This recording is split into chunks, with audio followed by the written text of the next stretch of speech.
नमस्कार शिशु যত্নে মা পরিবারের সকল মাকে স্বাগত জানাই। সামনেই ঠান্ডা, মায়েরা সুস্থ থাকুক, তার সাথে সুস্থ থাকুক আমার ছোট্ট ছোট্ট খুদেরা।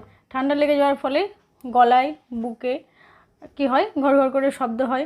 অনেক সময় পিঠে যদি আমরা কান দিই তাহলে একটু সাঁই সাঁই শব্দ শুনতে পাই হালকা। তো আজকে বলবো যে কি কি কারণে ঘর ঘর শব্দ হতে পারে এবং তার সাথে ঘরোয়া কিছু সমাধানের পন্থা আজ আমি আলোচনা করব। তো চলুন ভিডিওটা শুরু করি।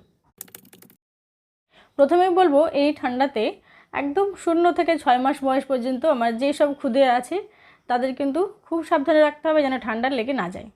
এবার বলি এই 0 থেকে 6 মাস যে বাচ্চারা আছে তাদের যদি ঠান্ডা না লাগে, অর্থাৎ ঠান্ডা লাগার কোনো সমস্যা নেই, তবু একটু ঘর ঘর করে আওয়াজ হচ্ছে, মনে হচ্ছে সে যেন একটু কষ্ট পাচ্ছে, এই ছোট্ট শিশুটি খাওয়ার পর সে ঢেকুর তোলেনি, খাবারের কিছু অংশ হয়তো তার খাদ্যনালীতে থেকে গেছে, যার জন্য কি হচ্ছে সে একটু ঘর ঘর করে আওয়াজ করছে। তাই তাকে খাওয়ানোর পর তাদের জন্য অবশ্যই ঢেকুর তোলানো হয়।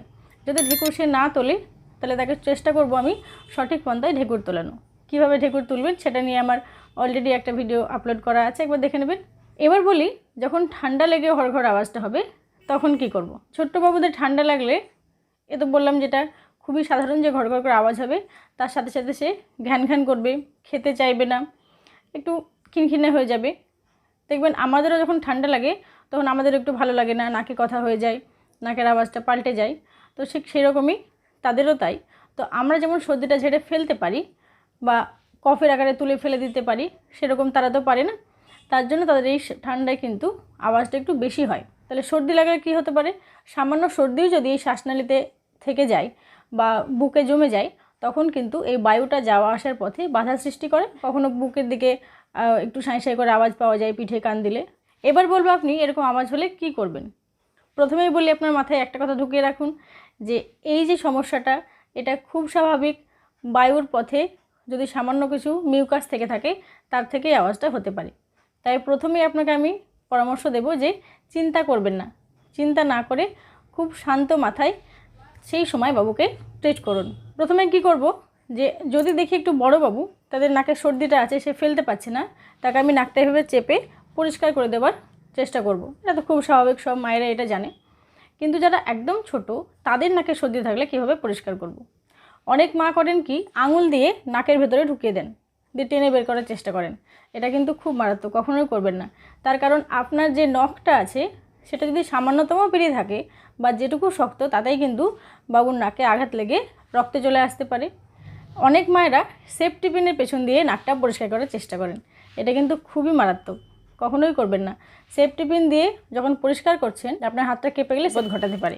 তাই কি করবেন, এরকম কোনো সাদা পরিষ্কার রুমাল বা সাদা কোনো সুতির কাপড় কুসুম গরম জলে ভিজিয়ে তারপর নাকে পরিষ্কার করা। কিভাবে করবেন, এটাকে আলতোভাবে আঙুলে জড়িয়ে নাক থেকে ওপর দিকে হালকা করে টানবেন, কখনোই আঙুল ভেতরে ঢুকিয়ে ঘোরাবেন না, এরকম ধরে এবং ওপর দিকে টানবেন।